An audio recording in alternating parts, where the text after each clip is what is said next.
Pak, kapan WD, Pak, banyak sekali yang dibahas, kok WD-nya nggak dibahas sih? Oke. Baik, teman-teman, saya ingin menyampaikan bahwa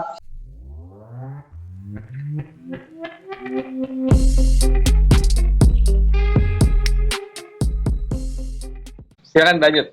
jadi kita berharap semua teman-teman itu tetap positif terhadap kegiatan kita, karena seperti yang saya katakan tadi bahwa Vokan ini ingin memberikan manfaat kepada member, karena Vokan ini dibentuk dari member untuk member kok, ya, dari member untuk member, dan juga sebagai tanggung jawab moral kita kepada komunitas kita dalam memberikan informasi yang akurat terhadap perkembangan perjuangannya owner, dan juga memberikan edukasi dan juga pendampingan dalam memperjuangkan hak-haknya member. Jadi saya harap dengan live ini para member itu bisa memahami Vokan itu apa sih. Nah, lalu kenapa Vokan? Nah, kenapa Vokan? Karena di dalam Vokan itu pembinanya adalah seluruh founder yang Anda kenal selama ini, Pak. Jadi kalau seandainya Anda mencari founder, nggak usah jauh-jauh cari dia di Vokan, pasti ada di situ. Gitu. Jadi saya harap teman-teman yang sudah melihat ini, teman-teman leader yang sebelumnya putus komunikasi dengan tim-tim yang ada di bawahnya, kemudian punya ketakutan yang berlebihan terhadap tim-tim yang ada di bawahnya, kita berharap semua leader-leader itu sudah mulai bisa menunjukkan diri, bergabung di dalam Vokan inti, yang mana nanti kita akan berdiskusi lebih lanjut apa yang akan kita lakukan untuk komunitas ini. Jadi mari kita melihat manfaat dari keberadaan Vokan ini untuk semua. Ya, tadi Pak Putu sebagai Ketua Umum sudah mengatakan bahwa Vokan ini independen. Artinya kalau independen itu tidak bisa diintervensi oleh pemilik usaha. Gitu. Nah, artinya kalau kita sudah independen, nggak usah takut bahwa Vokan ini bekerja untuk pengusaha, bukan. Tetapi ini adalah bentuk pengawasan kita terhadap pengusaha dan memperjuangkan hak-hak anggota yang ada di dalam Vokan. Ya, nah, teman-teman di luar sana selama ini sudah melakukan perjuangannya, sudah melakukan edukasinya dalam grup Telegram yang sudah dibuat. Kita sangat menghormati dan menghargai seluruh usaha positif yang sudah dilakukan. Terlepas ada pro dan kontra, terlepas ada hal-hal yang terjadi di dalam sana, saya menghimbau kepada seluruh kita, mari kita melihat sisi positifnya. Ya, lihat seluruh sisi positifnya, karena semua grup Telegram yang sudah dibuat sangat mengedepankan sisi positif dari tujuannya dibuat. Tetapi seiring berjalan dengan banyaknya member yang ada di dalam grup-grup itu, pasti banyak dinamika. Sehingga kita tidak bisa dong memaksa bahwa grup ini harus kondusif ya, harus semuanya ada, kalau ya semuanya, itu juga nggak mungkin. Ya, tetapi kita jangan melihat hal-hal perbedaan, tapi kita harus melihat hal-hal positif yang sudah digaungkan di sana. Nah, saya yakin bahwa semua grup-grup Telegram itu pasti ada founder-foundernya sebelumnya yang ada di sana. Nah, ayo teman-teman, kita menyatukan seluruh perjuangannya kita, seluruh ide-idenya kita di dalam Vokan, ya, dan apa yang sudah Anda lakukan dan sudah buat saat ini silakan saja tetap berjalan, tetapi tetap kita bersatu di dalam kegiatan Vokan. Forum Komunikasi ATG Nusantara. Ini kita bicara Nusantara loh. Jadi Vokan itu bukan terpetak-petak. Kalau terpetak-petak nanti takutnya founder satu marah, Pak. Nah, karena kita sudah di dalam, ya berarti ini rumah kita. Nah, kalau itu sudah rumah kita, Pak. Kalau itu sudah rumah kita, berarti kita tidak akan membiarkan maling masuk, toh. Tuh, penyusup nggak bisa masuk. Nggak bisa masuk. Nah, kalau ada penyusup yang bisa masuk, wah itu cepat terdeteksi, Pak. Pasti. Cepat terdeteksi. Karena dimonitor oleh semua member Vokan kan?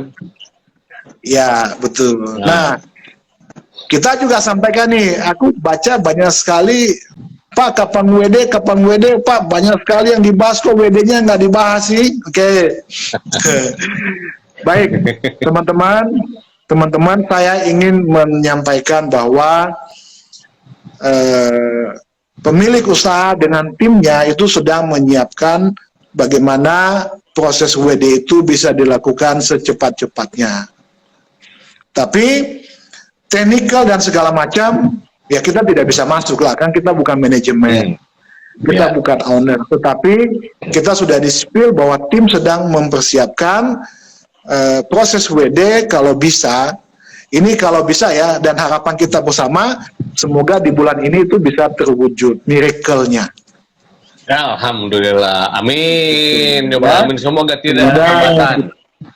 Ya, nah kemudian yang ingin kita sampaikan juga ke teman-teman malam ini bahwa perjuangan itu tidak semudah yang kita bayangkan selama ini. Kemarin di Rakornas, Mas Wahyu hadir, itu sebagai bukti bahwa dia tidak pernah merencanakan untuk melarikan diri. Itu yang kita lihat sampai kemarin ya. Artinya kalau orang bilang, wah dia mau kabur tuh, wah dia sudah punya paspor nih, wah dia sudah punya kewarganegaraan di tempat lain tuh, ada kita lihat-lihat itu di luar sana ngomong-ngomong begitu. Lawang kemarin orangnya hadir di Vokan kok. Ya, kalau ada yang mengatakan dia bersiap-siap lari, dia siap-siap untuk keluar dari Indonesia, dia siap-siap karena dia sudah punya kewarganegaraan yang lain, kalau ada bukti digitalnya kita bisa laporkan. Karena kenapa? Itu bisa membuat resah anggota Vokan, Pak. Tuh. Itu masuk ke undang-undang ITE itu. Wah, itu undang-undang ITE. Iya. Undang-undang ITE. Nah, karena kita juga ingin menyampaikan nih kepada seluruh member ATG di seluruh Indonesia, berhati-hatilah untuk tidak melakukan pelanggaran di undang-undang ITE di medsos. Ya, jangan sampai jejak digital itu menjadi penghambat Anda dalam mencari rezekimu. Ya, betul kan? Karena dosa itu tercatat, Pak. Oke, sekarang yang saya ingin tanya nih ke Mas Gilang. Kalau dalam 12 bulan ini banyak orang yang berani mengatakan ATG itu, wah nanti begini. Kalau seandainya dia legal nih, dijual sesuai dengan penasihat berjangka yang nanti legal sudah diadakan di Indonesia, kira-kira yang sudah mengatakan itu apa yang akan kita lakukan? Kita tertawakan saja, Pak Gea. Nah, apa namanya? Kita tertawakan dan kita sibuk dengan kegiatan baru untuk membesarkan ATG karena penasihat berjangkanya sudah ada. Kalau saya itu, jadi kita tidak usah lagi orang-orang yang apa namanya yang kemarin-kemarin mencibir, menghasut segala macam, mereka akhirnya kan malu sendiri kan. Harus punya rasa malu. Itu kalau bisa malu ya. Ada nggak sih orang yang nggak bisa mau, nggak tahu malu? Wah, itu orang dablek gitu namanya.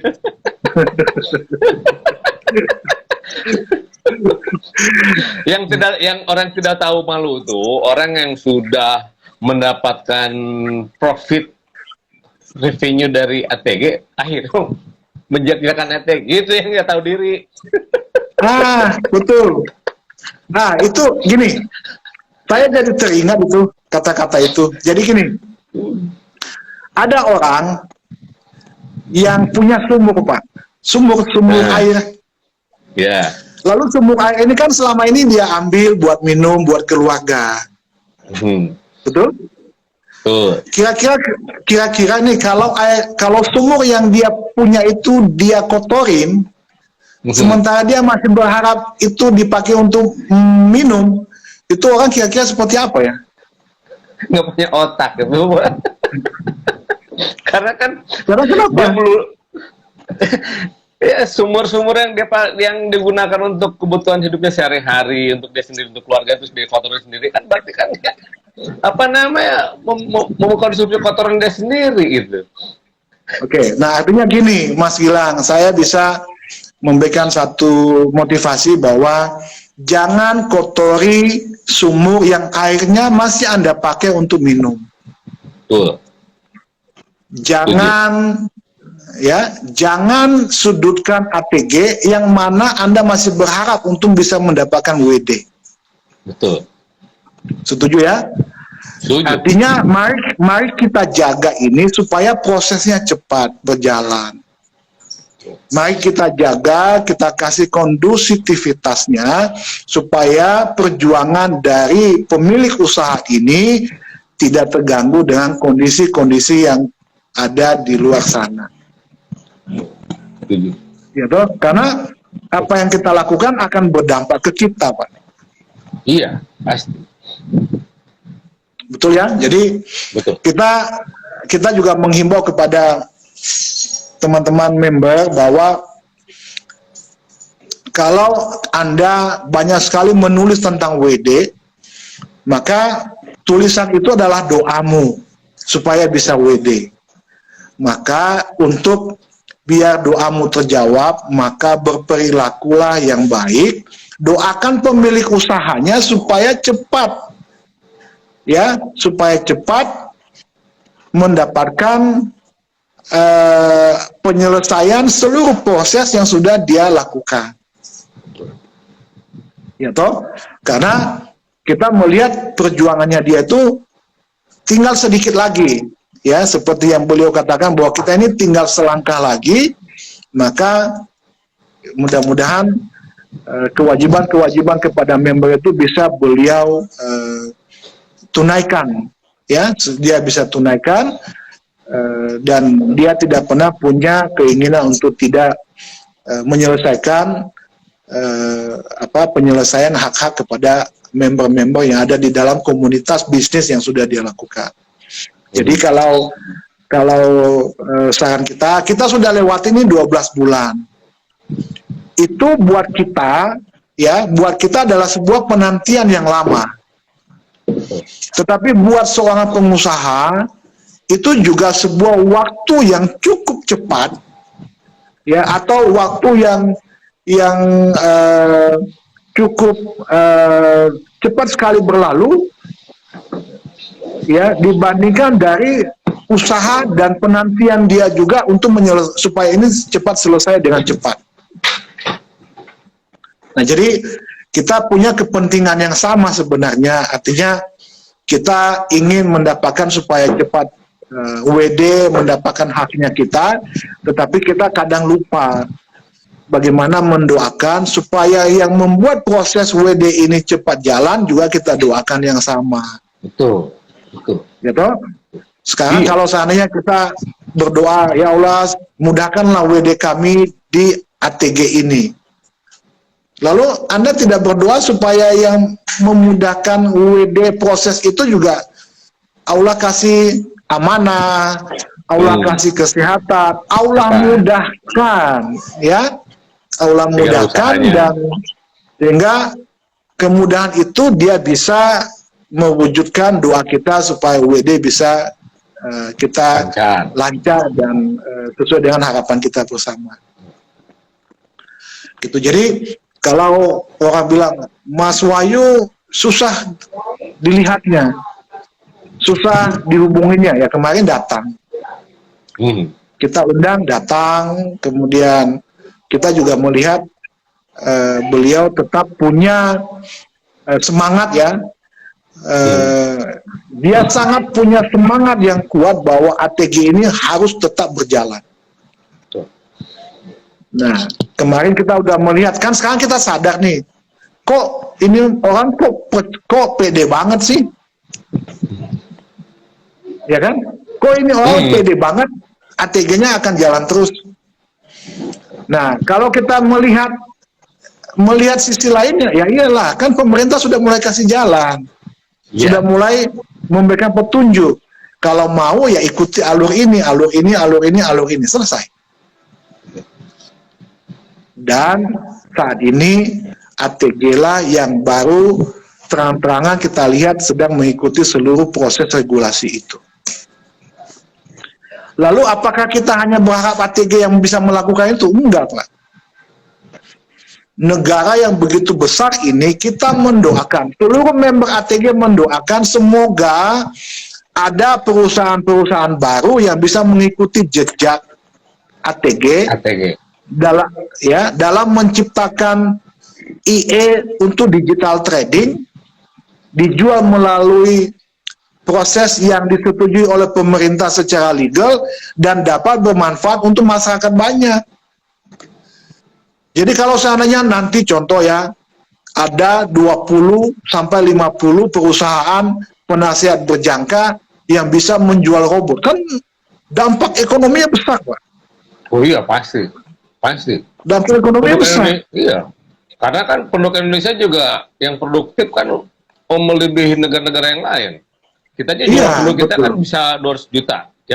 Yang usia produktif adalah sekitar 125 juta. Dan itu merupakan suatu market juga buat pengembangan ATG ke depannya. Iya, betul. Jadi kita melihat malah jangan sampai potensi yang ada di negara kita ini, potensi yang ada di masyarakat ini malah dinikmati oleh orang-orang luar sana, Pak. Betul. Ya, soalnya kemarin penjelasan Pak Adi itu kan baru 50% dari GDP yang melakukan investasi di pasar uang, pasar saham, pasar modal lah. Sementara di Malaysia itu sudah 100%. Nah, jadi ini menjadi lahan subur buat para pemain fintech dari Malaysia dan Singapura masuk ke Indonesia sangat masif sekali gitu. Jadi kita juga sangat khawatir kalau kita tidak menjadi tuan rumah di negeri sendiri. Nah, ini harapannya dengan ekosistem digital trading ini ke depannya kita harus bergerak sangat cepat gitu. Seandainya nanti suatu saat kita menuju normal, di mana ekosistem yang sudah dibuat oleh Pak Wahyu itu kan sudah in place. Jadi sudah pada posisinya, sudah siap start gitu. Mudah-mudahan tidak ada hambatan sehingga dalam tahun ini semua bisa bergerak. Nah, kemarin kemarin Dr. Adi itu berkali-kali mengajak kita untuk berdiskusi. Bagaimana kita menyiapkan instrumen, aturan bawahannya, aturan lanjutan daripada undang-undang PPSK itu, sehingga aturan itu bisa menjadi sangat baik lah buat para investor seperti kita ini. Jadi pemerintah sudah menyadari sekali, dan kita sudah punya bargaining. Sekarang Pak Adi itu sudah menganggap kita ini eksis dan siap untuk berdiskusi. Jadi suatu progres yang luar biasa ya, terutama environment dari bisnis kita. Betul. Nah, Pak Putu, mohon maaf saya selingi sedikit. Tadi saya keputus tuh waktu yang sesi pertama saya keputus. Tadi saya mengatakan bahwa saya secara pribadi sangat mengucapkan terima kasih banyak kepada Ibu Sri Mulyani, Menteri Keuangan kita, yang melihat sangat jauh ke depan bagaimana teknologi dalam ekonomi digital ini akan berkembang, dan beliau juga memberikan satu jaminan keamanan baik terhadap pelaku usaha dan juga kepada nasabah dalam melakukan transaksi. Dan itu satu hal yang sangat luar biasa, hormat kita kepada Ibu Sri Mulyani yang memberikan perhatian khusus dan penuh terhadap kegiatan digital ini, di mana adanya Undang-Undang P2SK itu, ya, itu memberikan satu perlindungan kepada nasabah, bahwa kepada nasabah dulu nih yang saya suka nih. Iya. Nah, kepada investor ini, bahwa negara akan menjamin bahwa kalau ada masalah dalam usaha investasi yang Anda ikuti, ya, negara akan mengedepankan penyelesaian secara damai, secara restoratif justice. Tujuannya apa? Tujuannya apa? Supaya pemilik usaha diberikan kesempatan menyelesaikan kewajibannya kepada nasabah-nasabah atau member-membernya. Betul. Bukan disita untuk negara.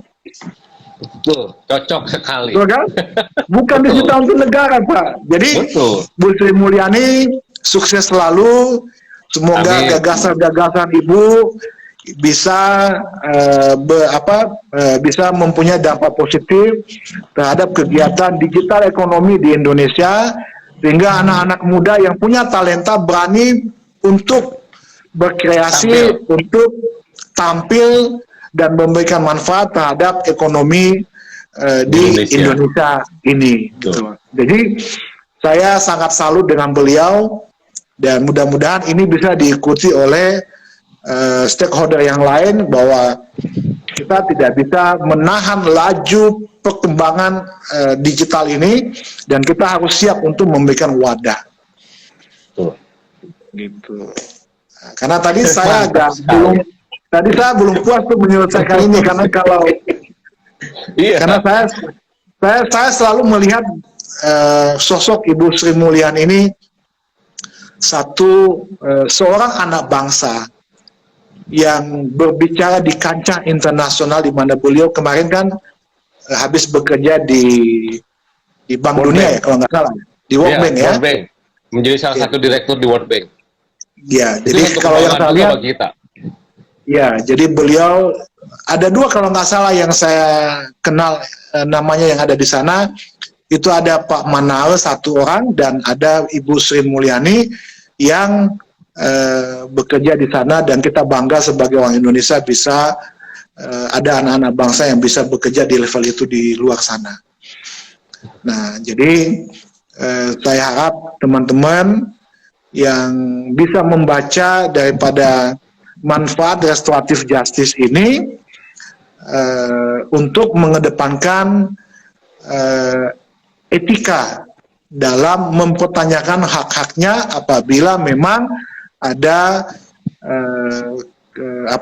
kondisi yang tidak sesuai dalam investasi yang Anda ikuti. Gitu. Pemaparan dari Pak Gia sangat jelas tentang Forkan, sangat jelas tentang AT ke depannya, sangat jelas juga dengan perjuangannya Pak Wahyu. Nah, selama ini kan belum ada informasi-informasi yang sejelas dari Pak Gia, gitu kan. Jadi, alhamdulillah malam ini di live ini banyak sekali informasi dan pemahaman tentang ATG. Waktu sudah hampir 1,5 jam kita nih Pak Gia di acara live ini. Ada barangkali ada yang disampaikan lagi dari Pak Gia? Mungkin kita serahkan ke Pak Ketum dulu nih.